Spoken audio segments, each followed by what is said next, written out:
Should I start now or should we wait for the rest? You can start. Okay, I will start, but I'm afraid I will forget to tell them when they arrive that next Thursday you have no monitoring session because your monitor is out, and also some of you have class and exam at the Riemann surfaces. Okay. So now, yeah, I'm just reminding you what we had. So we have base of topology,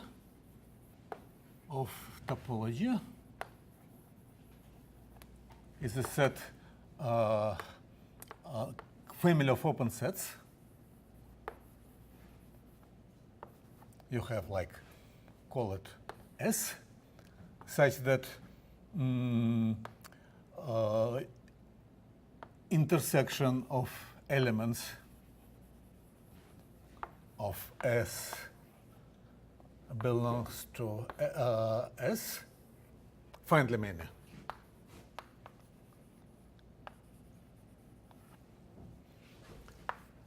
And each open set is a union of elements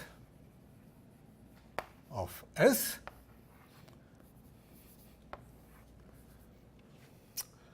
and then you have, for Zariski open sets, you have a special, so if Zariski topology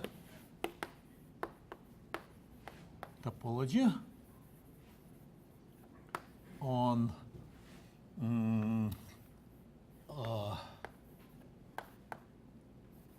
so if you have a ring A, you can consider a spectrum, which is just corresponding affine variety, and base is spec A f minus 1, which is the same as spec A without zeros of f, where f is a function. This is called affine open set. Okay, this is a base.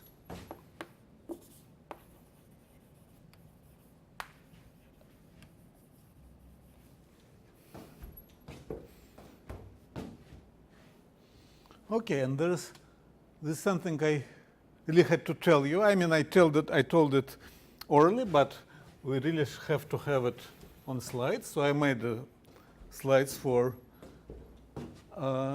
proposition.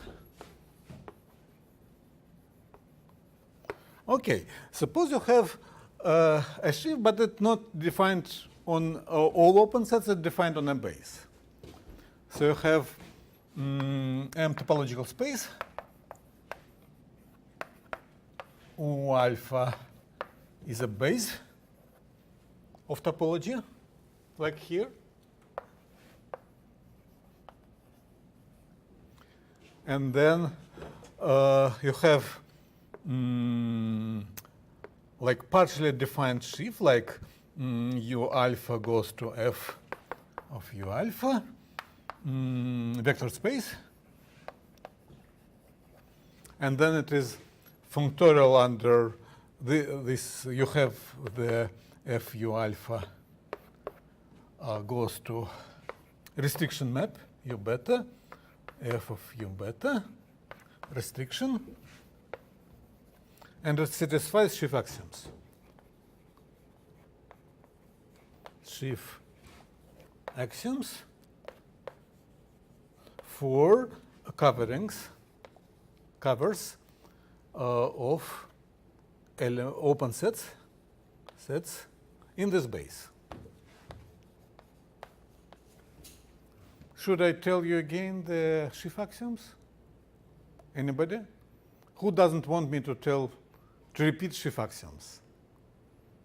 Good. Thank you very much. Okay. So we have this data.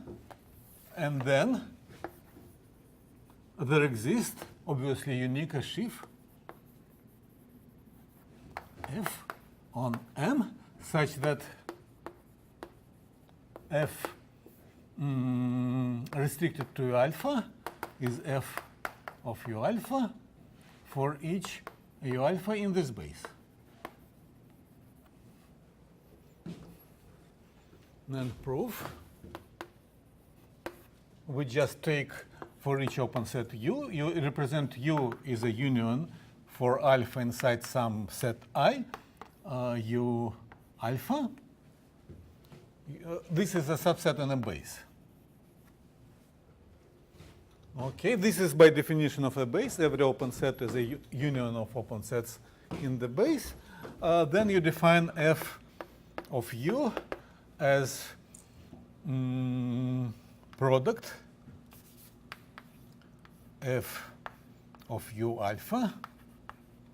Alpha belongs to I, but it's not the whole product. That's such that, so if you have f alpha in U alpha, so this is a sequences, like infinite sequences, enumerated by these alphas, or maybe finite, but enumerated by alpha. So element in here is a sequence. So element in here is a sequence. F alpha 1, F alpha 2, and so on for all alpha inside this set I. It could be even continual, it doesn't matter. Okay, you have F alpha in U alpha, you have F beta in U beta, then F alpha restricted to U beta intersected with U alpha should be equal to F beta, again restricted to U alpha intersected with U beta.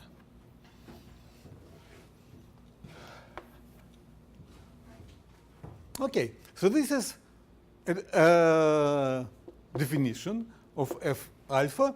When you take a restriction to some smaller open set, you interpret this open set again as a union of elements of the base, and you restrict to the set of restrictions in, should I explain that? How you define restriction in that setup?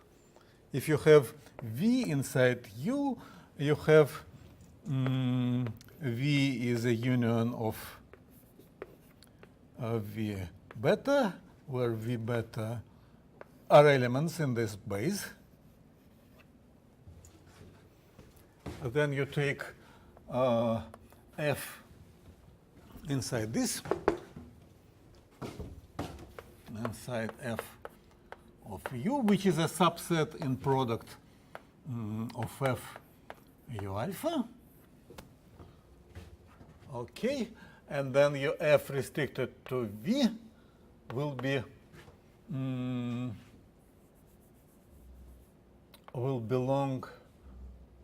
be an element in F of V, which sits in the, you take a cover by V alpha and U alpha. So you take alpha and beta, F of U alpha intersected with V beta. This makes sense. You can restrict this to that. There's a restriction map. And then this condition that they all agree on intersection is clear because they agree on intersection there, and this is just smaller subdivision. They still are the same on all intersection of open sets inside. There are more open sets here, obviously, but it doesn't matter. And then it's sort of clear that you have associativity of or functoriality of restriction, because if you iterate this construction, you won't get anything new. And then you also, this is because you have, of course, this map satisfies the associativity of restriction. And then you have to check two axioms of sheaves. But again, if you have like cover from of U, U is covered by some open sets. This open set can be subdivided on two elements of the base. And then, by definition, you also have to check that this is independent from, this definition is independent from the choice of cover, but the same argument works. You just, here you have U and V, and to check that, you just check that you have V, and you assume that U is the same as V. Then the restriction map becomes identity from the first to the second. So every time you have, first, if you have a cover, you can subdivide this cover, do a refinement, what is called refinement of a cover. You could subdivide this cover, this restriction map becomes identity because of Schiff axiom. So if you have U alpha from the base, you cover U alpha by elements of the base, the set of sections of F on U alpha is doesn't depend on the subdivision. So this is, if U is already in the base, this is just a Schiff axiom that this would be the same as F of U alpha. So here I just rewrote the Schiff axiom. Okay.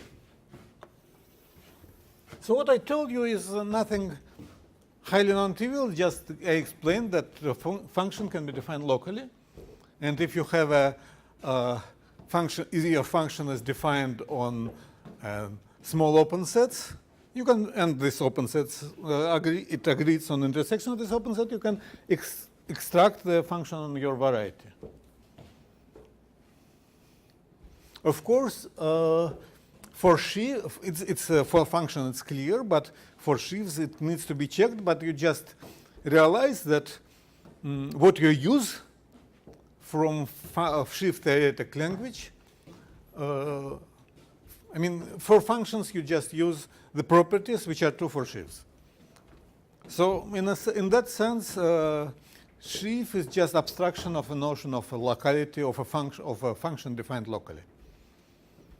And I mean, for us, this is especially true because for us, functions are just regular functions on varieties which are polynomial. So it makes sense very well. Questions, comments?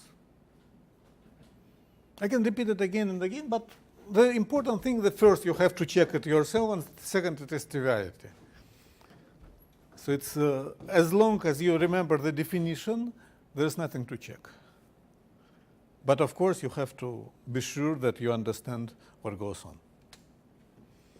Okay, now we can define sheaf of regular function. So corollary.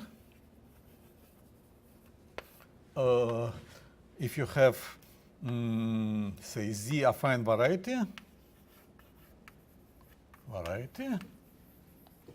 for each U inside Z, U open, U is a union of U alpha, which are affine, in the sense of this definition. Now we check that this is true for affine set U and affine covers. So let's call it star. Oh, let's do this. So this is Schiff axiom. Schiff axioms are true,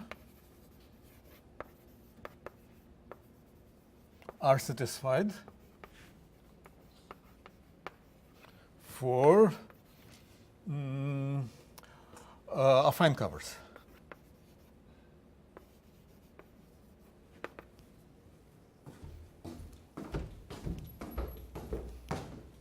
So this is theorem 1. So what do we need? I mean, so you have a affine. So first, what is function on affine on affine subvariety? So affine subvariety is this, right? So the function of affine subvariety is just an element of the corresponding localization. So this is, you take A of F minus 1. This is just localize A and F. And the function on affine variety is precisely elements of this ring. So what this theorem says is that you have a cover by affine varieties. You have a function which is regular on each affine variety, small one, on each small affine variety, then it is globally regular. So how you do that? You just, so you have a function, regular, and well, we proved that. It's not hard. If you like, I can recall you the proof. Who wants me to do it? Who doesn't want me to do it? So nobody. Okay, I can do it. It's not a big deal. So let's state it. If last time was not enough, let's repeat it. So you have theorem. You have A is affine. A is a union of U alpha, which are also affine. You have F is a function from spec A. So spec A. Of course, spec A two complex numbers. I mean, it's really a function because it agrees on intersection. So the function is clearly there. What is slightly less trivial is to check that it is regular. So F restricted to U alpha is regular. Then F is regular. So I need to check the Schiff axioms. So since we are speaking of functions, which are polynomial, but most of Schiff axioms are clearly true. I mean, restriction of polynomial is clearly polynomial. Associativity of restrictions is clear. And then you have something which restricts by 0 on small cover is 0, which is also clear because we speak of functions. The only non-trivial thing is that you have a function which is restricted to each open set by regular, then it is regular. This is the only thing we have to check, because this can be false easily. Okay.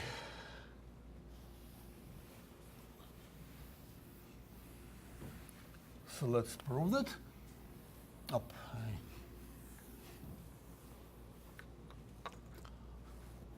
So what we have is that F belongs to intersection of A of so you have U alpha is spec of A when we localize on H alpha. This is the so the zero set of H alpha is Z alpha, and U alpha is spec A without Z alpha. So Z alpha is the divisor which we remove when we obtain this Z alpha. So this means that F belongs to A where you localize on H alpha and you take intersection over all H alpha.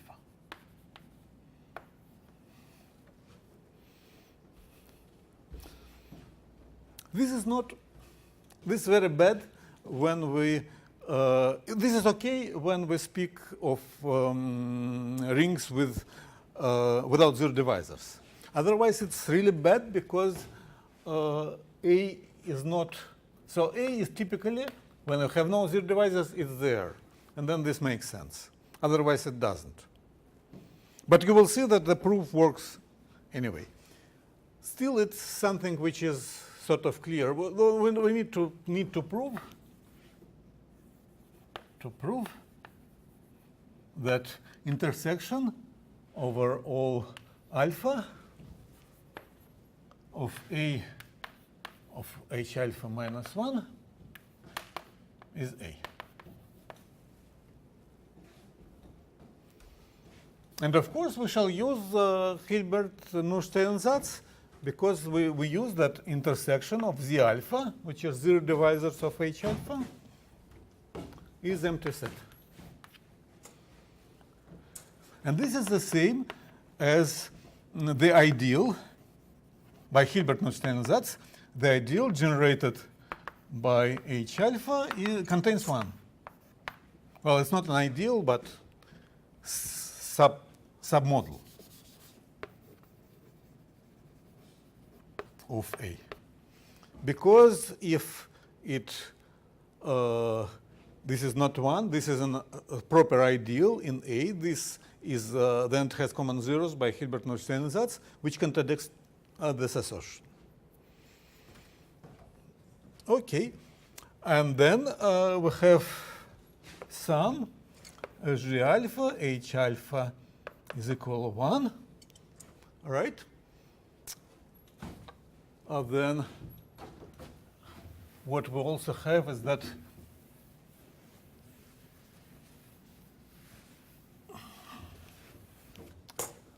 so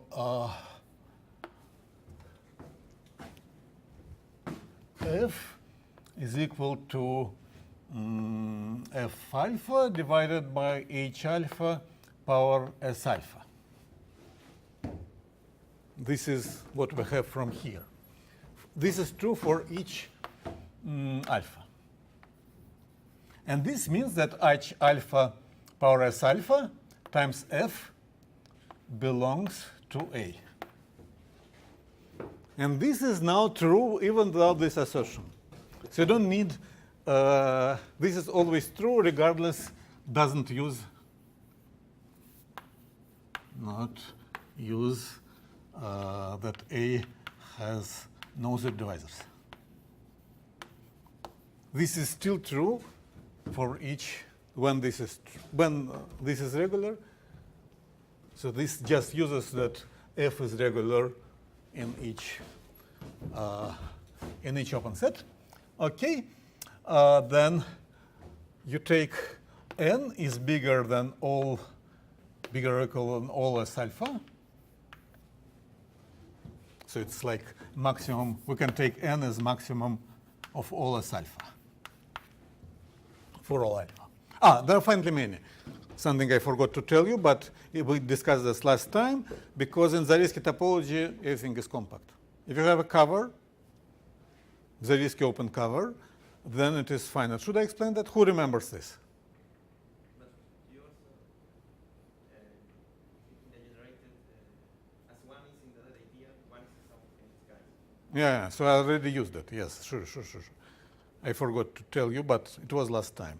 So the idea is that, okay, suppose it's infinite. Then you can take like union of 2, union of 3, union of 4. This would give you a decreasing set of closed subsets, which is impossible by noetherianity, because decreasing set of closed subsets will give you strictly increasing set of ideals, which we don't have. Okay, so Zariski, so let me just remind you, in Zariski topology, everything is compact.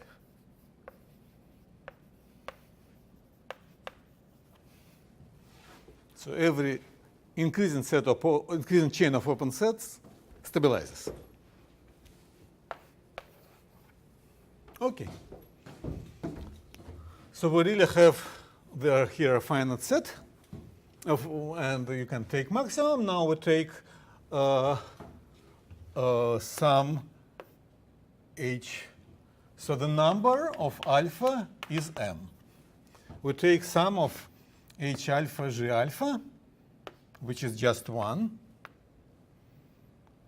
But we take it into a power of mn. Good. And every term contains, so it has, I decompose it, just brackets, into a sum of monomials, and every monomial term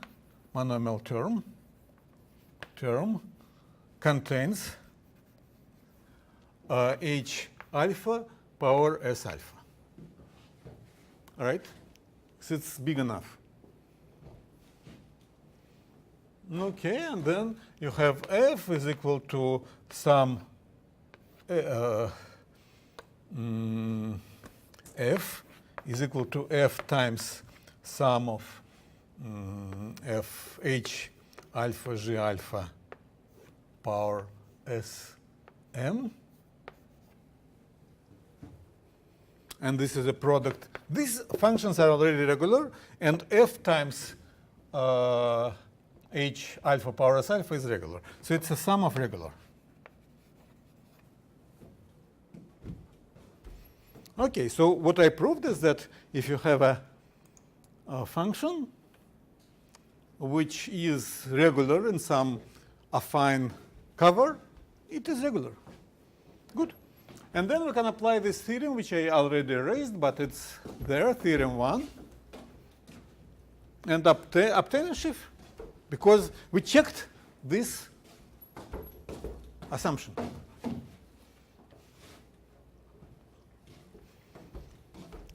So this gives us a sheaf. So corollary.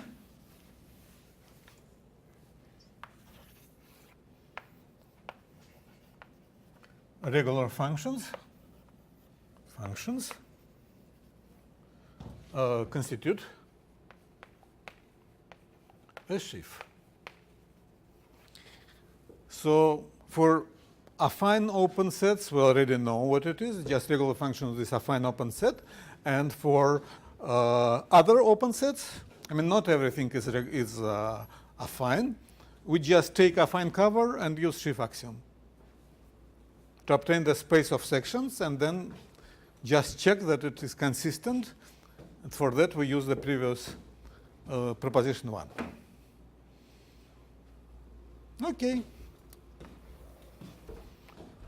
So now we obtain algebraic variety is a topological space equipped with string of sheaves, which is locally an affine variety. Very similar to what we have with definition of smooth manifolds, if you remember. So smooth manifolds were like open sets, something which covered by open sets, and with a sheaf which is equivalent to smooth functions on an open ball. And here you have slightly more complicated, namely affine variety. But it's not very much complicated. Again, morphism of algebraic varieties, it's again something which we had for smooth manifolds. I mentioned that. So what you have is you have a continuous map, and you assume that pullback of a regular function is regular. This makes sense. Any clear? Okay, so what is something that I told you, but that you didn't have the slide. Now I have a slide. I have made a slide for that. This is, traditional definition of smooth manifolds is in terms of charts, right? You have an atlas of open subsets, and you have gluing functions. You can do the same with algebraic varieties. So, and in fact, you can do that with any ringed space.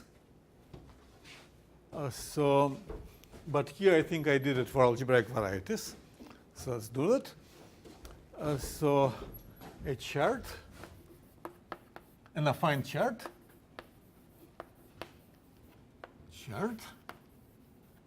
on X algebraic variety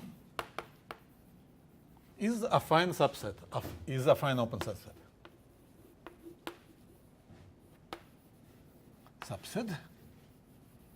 An atlas is a union, is a collection of charts U alpha, such that union of U alpha is X. Okay, so you have your affine open sets, and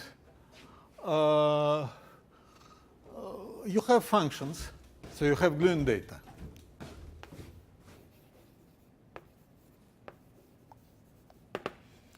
So you have U alpha intersected with U beta. This is as open subvarieties open in U alpha. It's the Zariski open subset in U alpha. And you have a map from that to U alpha intersected with U beta, which is open in U beta.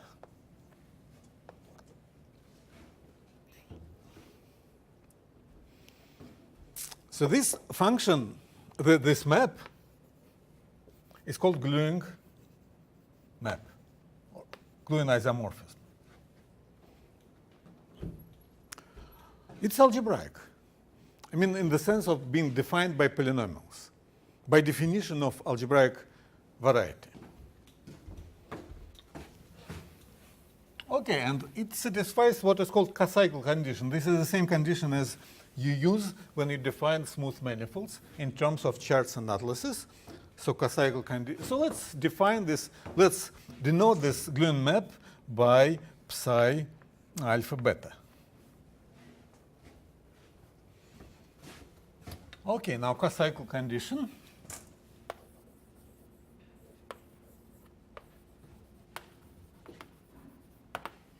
You have U alpha, U beta, and U gamma. Then on the intersection of all three, you have three maps.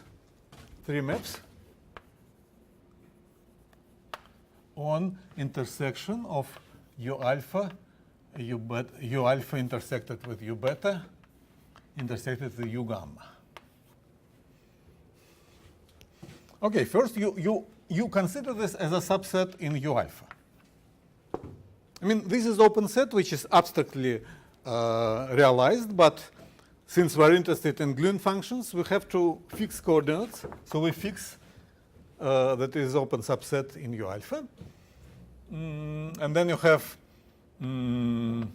psi alpha beta, which is a map from U alpha intersected U beta. Let's denote this by, say, W.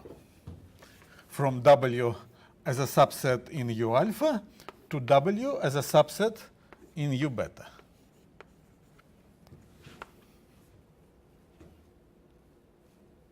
Just restrict psi alpha beta, which is defined on this double intersection, to the triple intersection. And then you have psi alpha beta, beta gamma, which is a map from W inside U beta to W as a set in U gamma. And then you have psi alpha gamma from W as a subset in U alpha to W as a subset in U gamma. And the K-cycle condition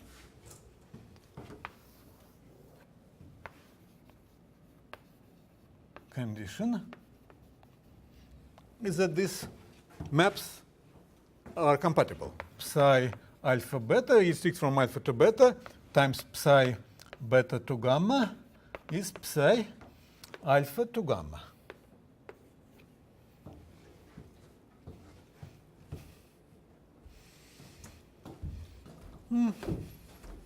Now I claim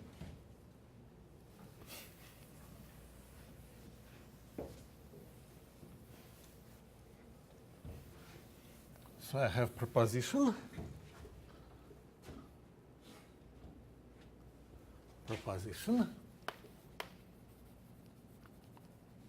Let M be a union of U alpha.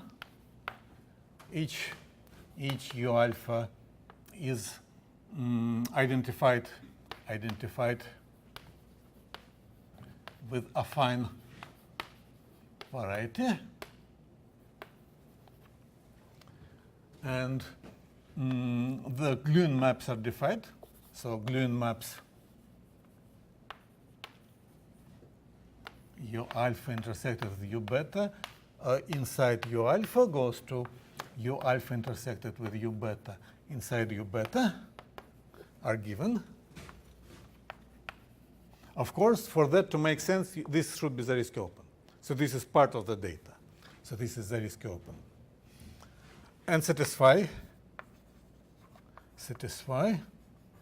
K-cycle condition. And of course, this is assumed automatically, but let me write it. Psi alpha beta times psi beta alpha is identity. So this is, again, Koscycle condition. Satisfy Koscycle condition, then M admits a structure of affine, algebraic variety.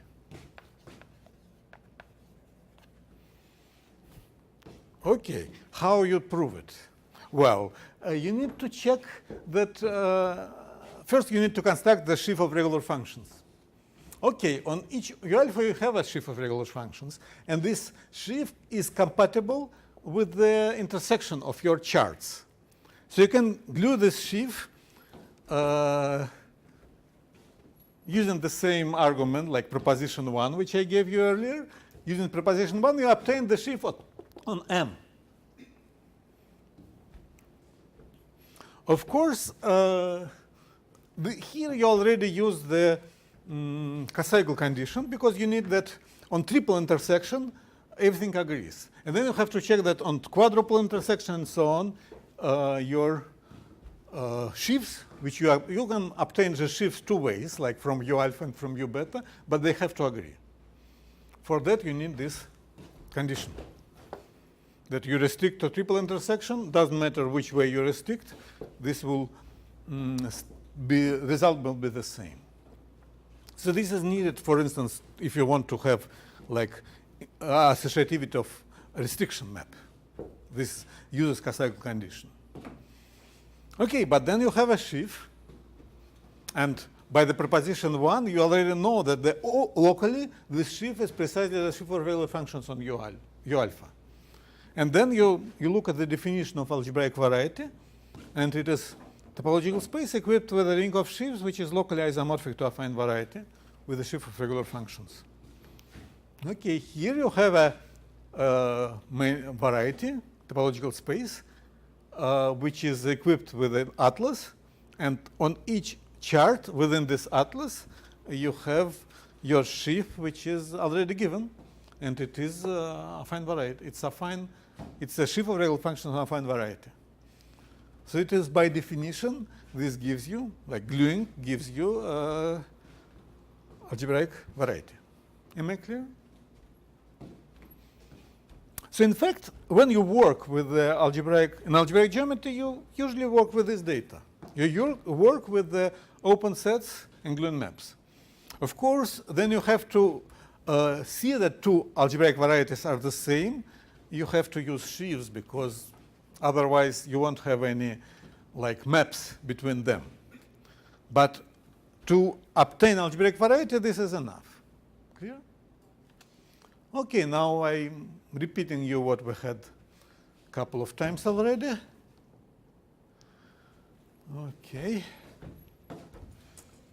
So this is projective varieties. So projective varieties are subvarieties in projective space, which are defined by graded ideals. So you have CPN. Inside that you have M, and M is common zeros of a great ideal I star inside complex polynomials of x0 dot xn, where CPN is a projectivization of the space generated by x0 dot xn. In fact, it is dual space because it's a function on that. So in fact, you should think of it as a dual space. Okay, and this is definition projective variety is M with these properties. Okay, and the important thing, this is something which we already proved, that this is the same as C star invariant subvarieties in C n plus 1. I mean, because projective space is a quotient of Cn plus 1 by C star action. So if you have something C star invariant, this comes from the base, and you can, I mean, we proved that there was lots of arguments to see this.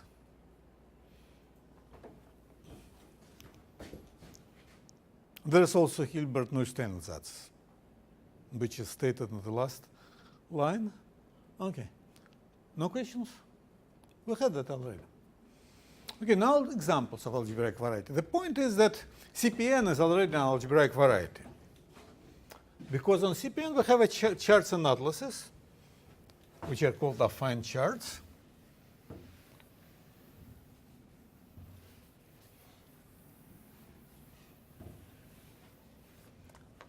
So on CPN,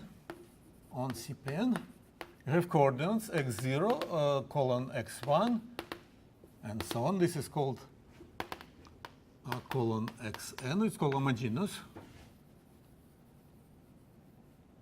In the they are homogeneous because this is equivalent. This is the same point at lambda x0 dot colon lambda x1, lambda xn for each lambda non-zero. C star is non-zero, is C star is C without 0.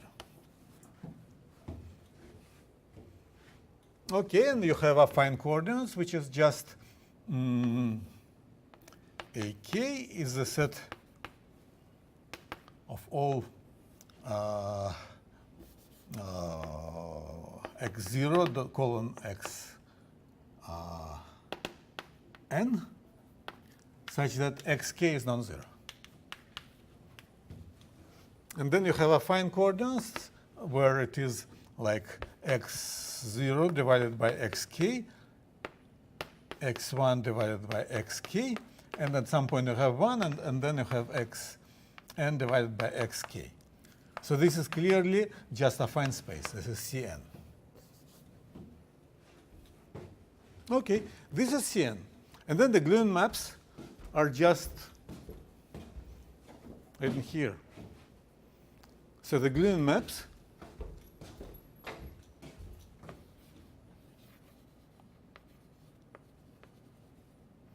is multiplication by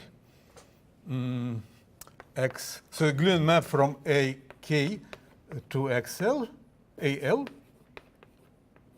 is multiplication by xk divided by xl. Of course, xk is 1, so this is just 1 over xl. And this, since you work on the intersection, and this is a complement to xk is 0, this is xl is complement to xl is 0, so they are both invertible on this intersection. It makes sense. Okay, and the same is true for affine subvarieties. If you have affine subvariety, you take its intersection with the charts. This gives you a affine subvariety in each chart, and then your functions preserve this affine subvariety because these functions are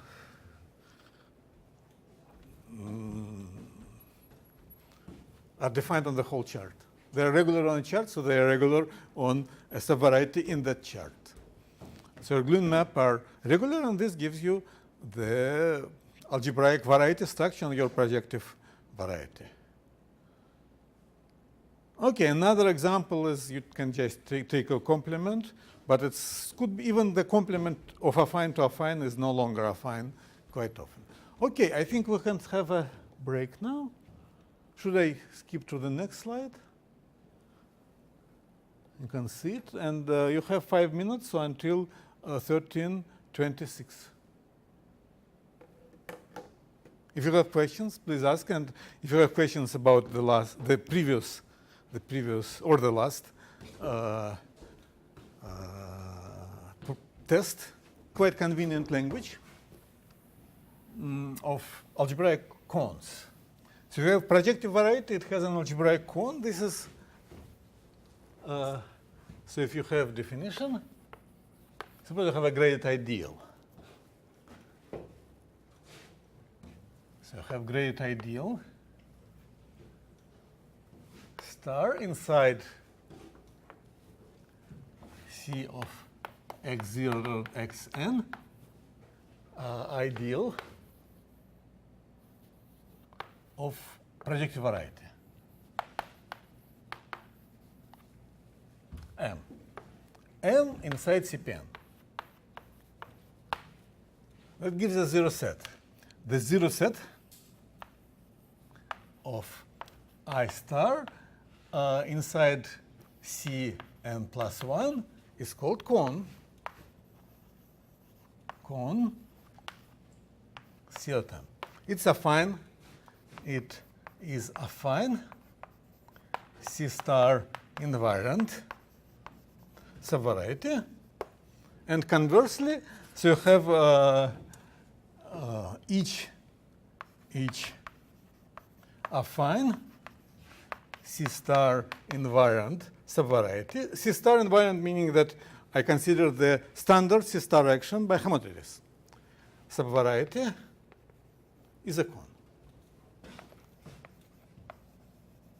This is something which we have already discussed.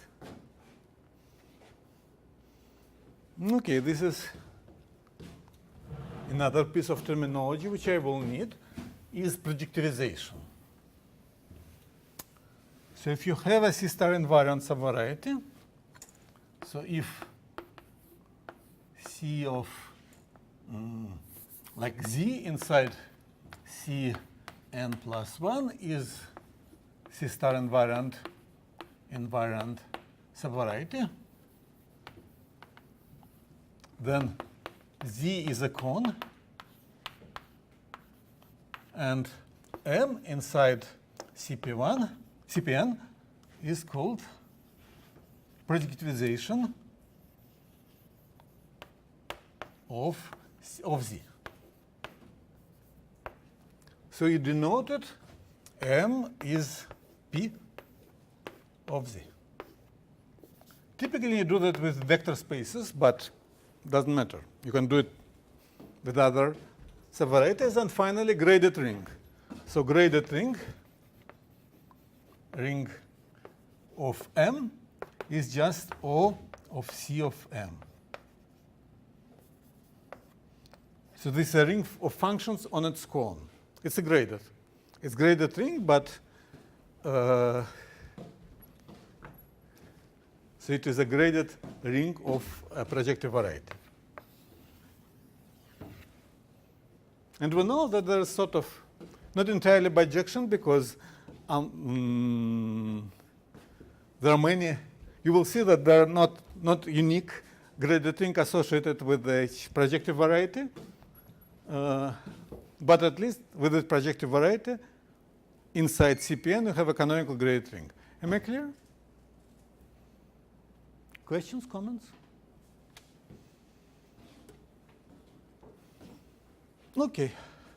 Now I will give you some examples of algebraic varieties, algebraic morphisms, and so on. As you wanted me to give you examples, so I will.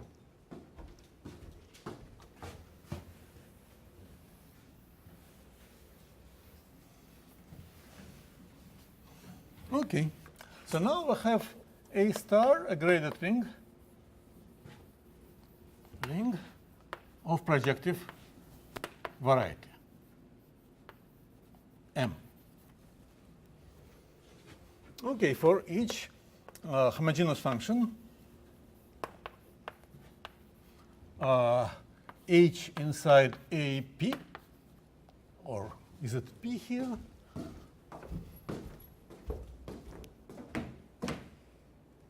No, D, AD. the zero set of H is C-star invariant, right? It's homogeneous. So you multiply the argument by a number. The function is multiplied by a degree of this number, so 0 becomes 0. Is C-star invariant? This means that zero set, say, let's DH.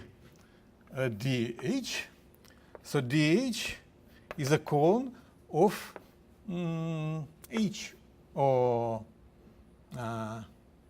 let's call it F. H because hyperplane.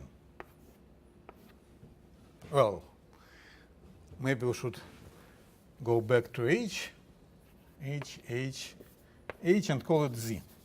It's cone of Z of F, where F is a divisor, in the sense that it's defined by, so Z is zero divisor. It's called zero divisor of H. Clear? So you think of your function as a function on a cone, but if it is homogeneous, its zero set is well defined even on your projective variety. Clear? Anyone? Questions, comments? For whom you look doubtful. So for whom is completely clear? Okay, I will try to explain again. So you have A star. A star, by definition, is a ring of regular functions on a cone of your projective variety. Good. Now we have homogeneous functions. Homogeneous functions are functions which are homogeneous in this polynomial ring. So H satisfies the following property. So H of Z, of lambda Z, is lambda power D, H of Z. This is homogeneity of this function. It is homogeneous polynomial function. So it's by definition of, okay. And this means that it's zero set. You can take a point. So it has zero set on a cone. You take a point on this cone. You can multiply this point by a number, because this cone is C-star invariant. So homotity is preserved by homotity. You multiply this point by a number. You obtain another point on the cone. But if H of Z was 0, then H of lambda Z is 0 by this formula. So H of Z is 0, then H of lambda Z is 0.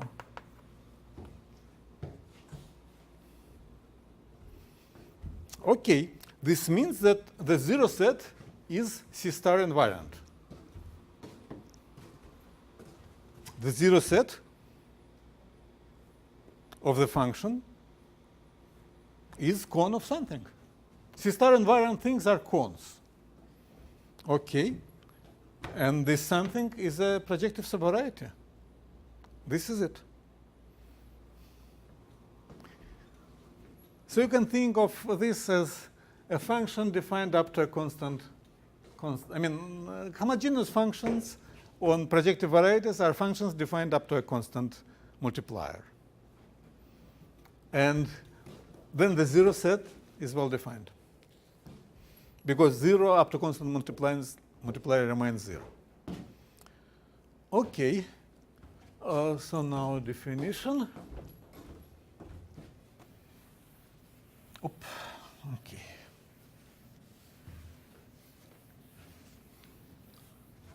Suppose you have definition. Suppose you have L inside A power D, a vector subspace.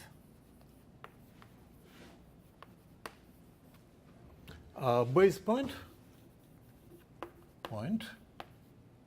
of L, this set of base points of L is intersection for all H inside L, of course non-zero.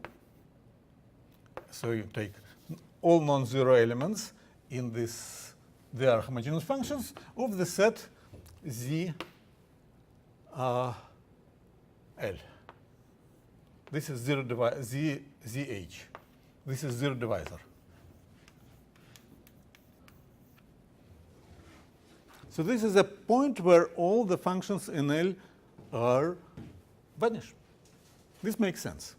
And L is base point free if this base point B of L. B of L is 0. Empty set.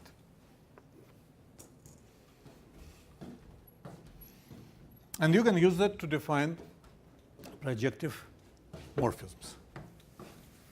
I'm not going to give you the full definition of projective morphisms because it takes something like you have either to have a coherent sheaves or you have to prove the following complicated result, that if you have a smooth variety, I mean smooth point on an algebraic variety, then its local ring is factorial. So who of you already know this?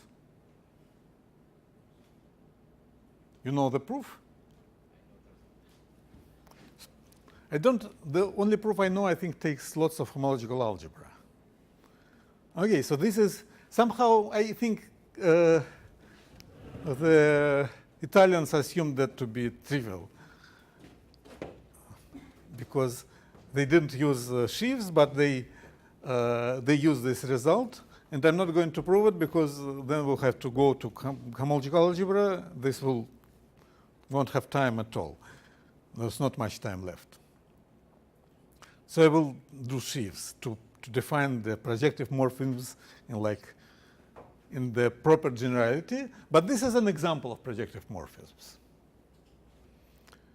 Okay, so suppose you have definition. Suppose you have M is inside CPN. A star, it's a ring, graded ring.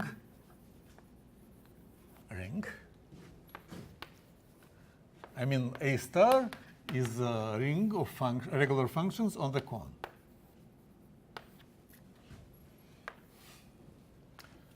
And then I have L inside A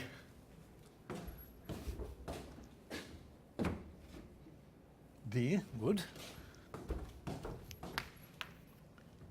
subspace, which is base point free.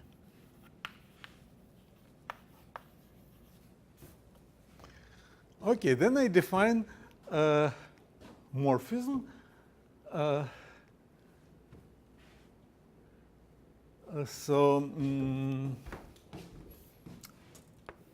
Psi from M to projectivization.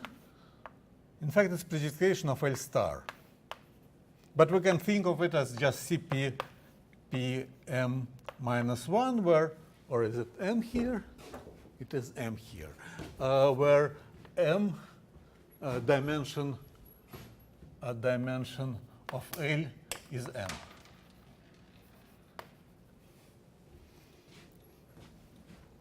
Okay, so what does this map do? It takes a point x with homogeneous coordinates x0, x1, and so on, xn, and maps it to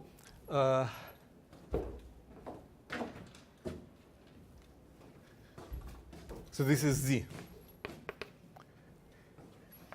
A0 of Z, A1 of Z, and so on, AM of Z, where AM is a basis in L. Okay, so I wrote it in homogeneous coordinates. But of course, homogeneous coordinates are not unique. You can always multiply this by lambda. But if you multiply this by lambda, this would multiply it by lambda power d. So it is a well-defined in homogeneous coordinates. I mean, it maps. So homogeneous coordinates are essentially coordinates on your cone. And it maps something which is invariant under homotopy to something invariant under homotopy. So this is homotopy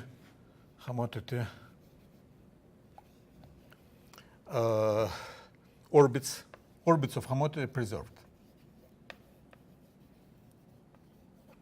Of course, it is not invariant under homotopy group because it is equivariant. It maps. I mean, homotopy groups acts here by lambda and here by lambda power d. But the orbits are preserved. Okay. So this is a well-defined map. Am I clear? And the good thing about this map that it is, I mean, this is not the old kind of maps. You can define them locally in terms of affine, which is something we shall do, but it's not necessary. But first, I would just mention, I don't have time and I'm not going to use it, but it's still true that I saw a remark.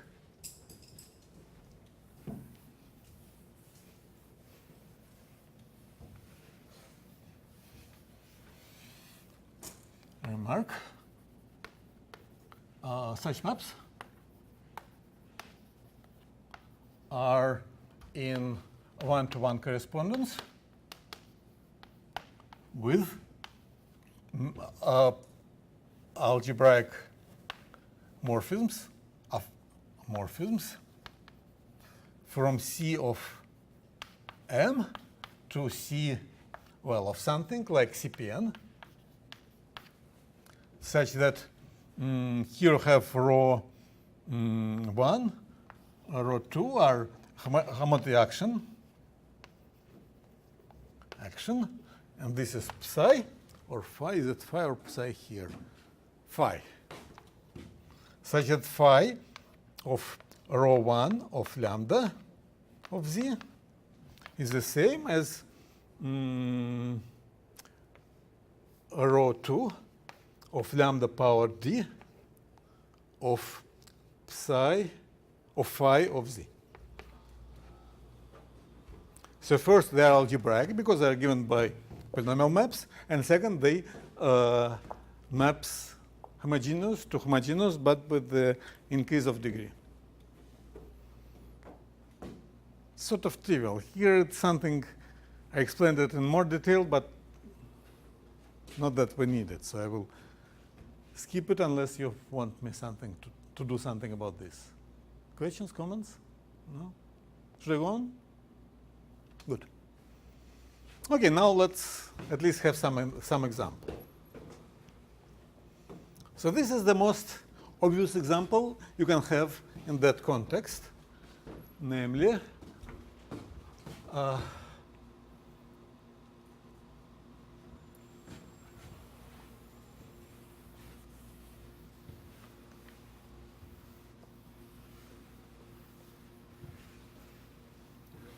yeah, so this map, by the way, it respects, well, it doesn't really respect the affine coordinates, but what it does is that it is given, if it is given polynomial homogeneous coordinates, but affine coordinates are just homogeneous coordinates where we put 1 instead of xk, for instance. So for here you take, so this map restricted to affine coordinates becomes just a affine map. It's a affine map to a, of course, it's a affine map to a quotient, but then you can take a quotient, and you just check that the quotient map from C of M to M, this quotient map is algebraic, but it is clear because, I mean, it's written in coordinates are just,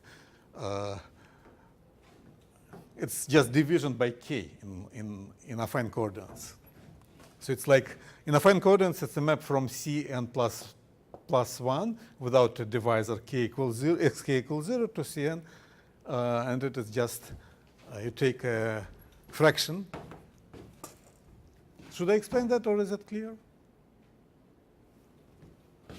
So I will write it and then so claim C of M from Qn to M projection is algebraic morphism. So for whom it is clear already?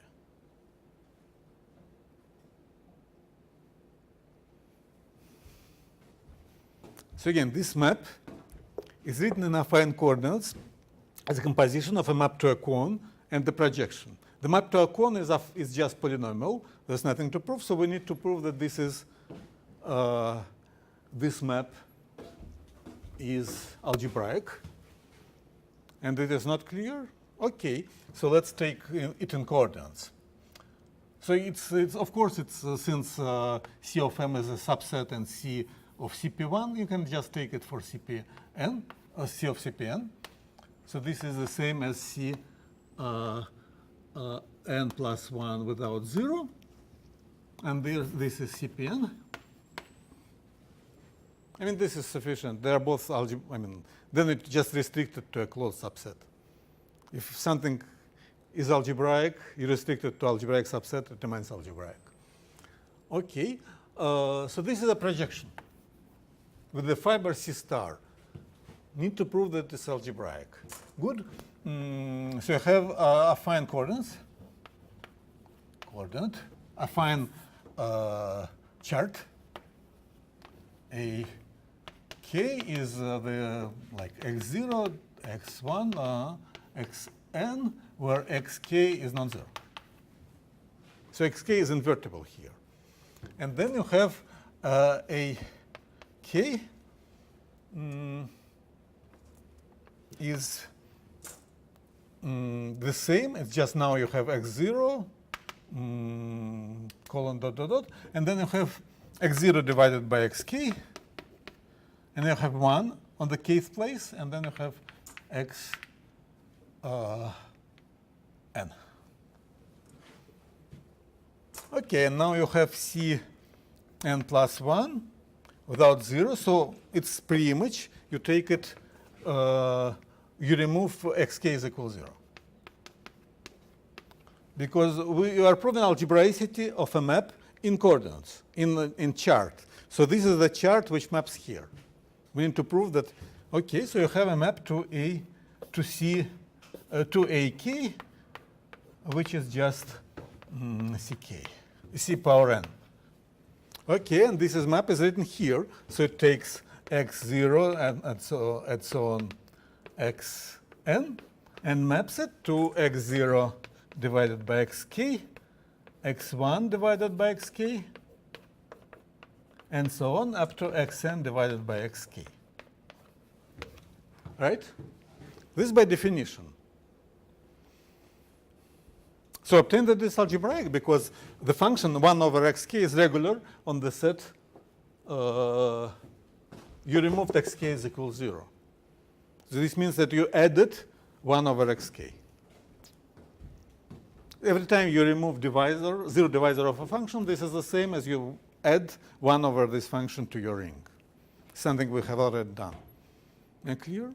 Questions, comments? Okay. Good. Now, let me give you an example of this. I'm erasing what I'm going to do now. So we take L inside A star, which is just polynomial rings, polynomial functions, x0 dot xn. So A star is graded ring of CPN.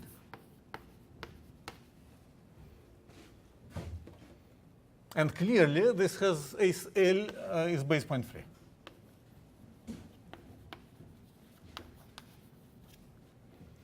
This means that you have a map from CPN to CP n big, where n big plus 1 is dimension of polynomials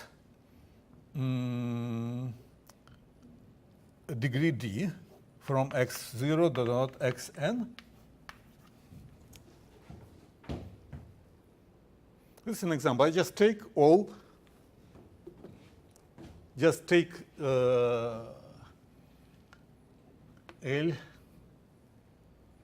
So I take L is equal to AD inside that.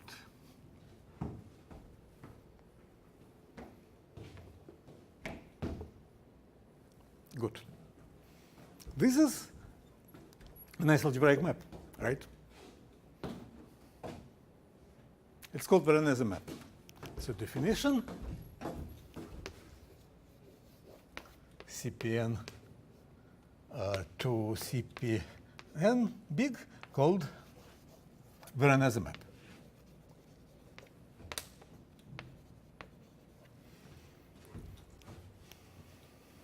This is like the first example of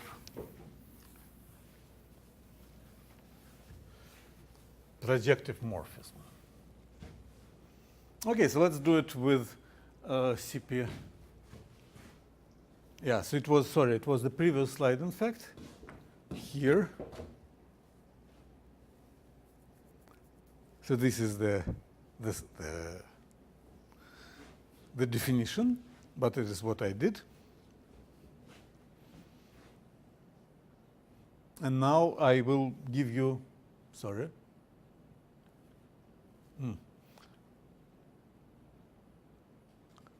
Give you this example, for which we can compute everything. So example,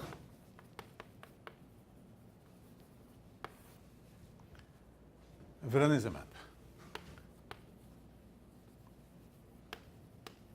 Okay, I will do it with so D equal 2, N equal 1. Then dimension of C x, y. You have two variables. Degree is 2. I mean, it's 3 because it is the same as a space generated by x squared, y squared, and xy, right? This is degree 2 polynomials and two variables. So the Veronese map then is a map CP1 to CP2. Clear? Okay, and also it maps xy, the point with homogeneous coordinates y, to the point with homogeneous coordinates x squared, xy, and then you have y squared. Okay, this is A, this is B, this is C, and it clearly satisfies equation AC is equal B squared. And now claim, let Z be the set, be a subset in CP2 defined by AC is equal B squared. Then V from CP1 to Z is isomorphism.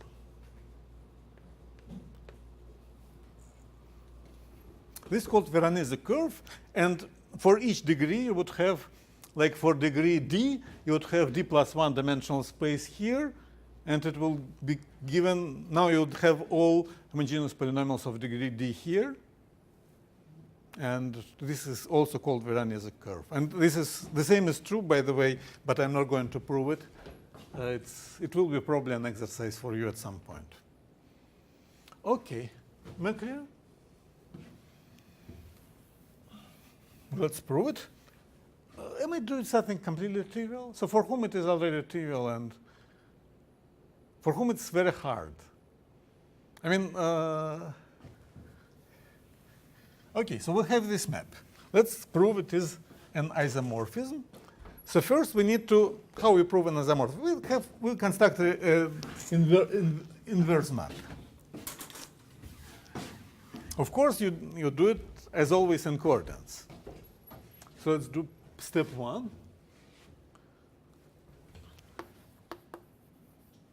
Step 1. I will just give you charts on the Veronese, this set Z. You take UA inside CP, inside Z, inside CP2. So it's the set of A, B, C inside U, such that inside Z, such that A is non-zero. And you have UC. It's the same, but A, B, C inside Z, such that AC is non-zero. Okay, and I claim that since B square is equal AC, Z without UA intersected with Z without UC is equal is empty. I mean, what is this complement? This is the points where A is equal 0, right? These are points where C is equal 0.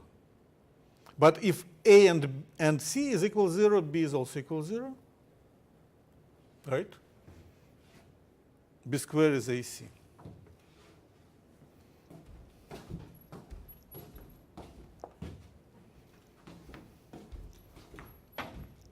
So it's empty.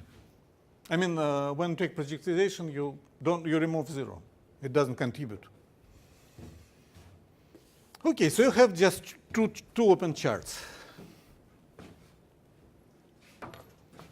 Now we have, this is what's the first step. Now let's write in these charts the corresponding, the inverse map. So step 2.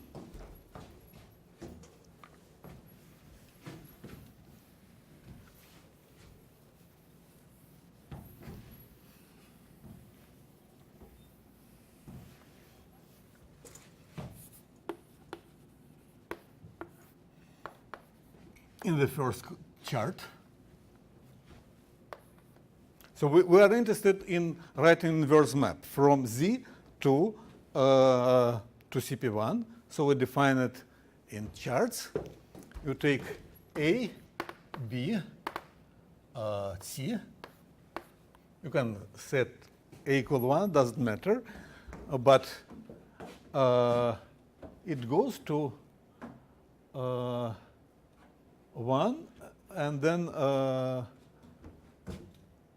B over A.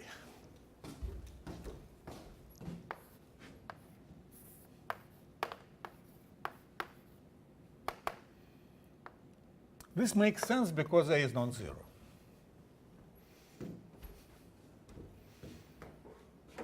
And it is inverse because if you have V of 1 B over A is by definition 1 B over A B square over A square. We multiply it by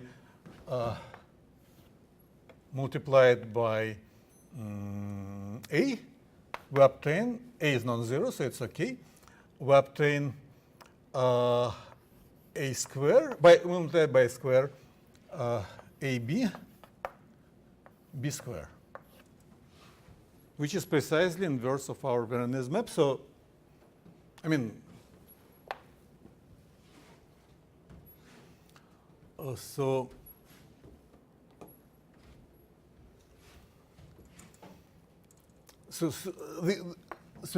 the V of this is that.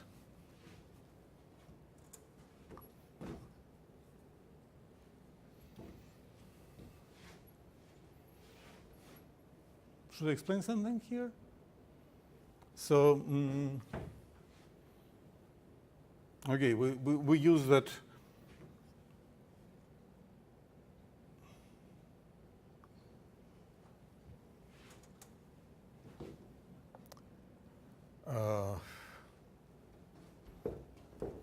Anyway, let me just copy what I have here and not trying to compute everything in my mind. So we have this psi. So it's now called psi. And we have in other charts the map in UC. We have A, B, C is mapped to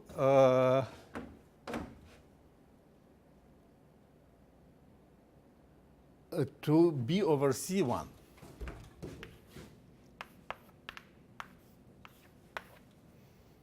Okay, now suppose you have A, B, C is equal x square, xy, y square. Then psi of A, B, C is equal to, here we have 1 and B over C, so it's xy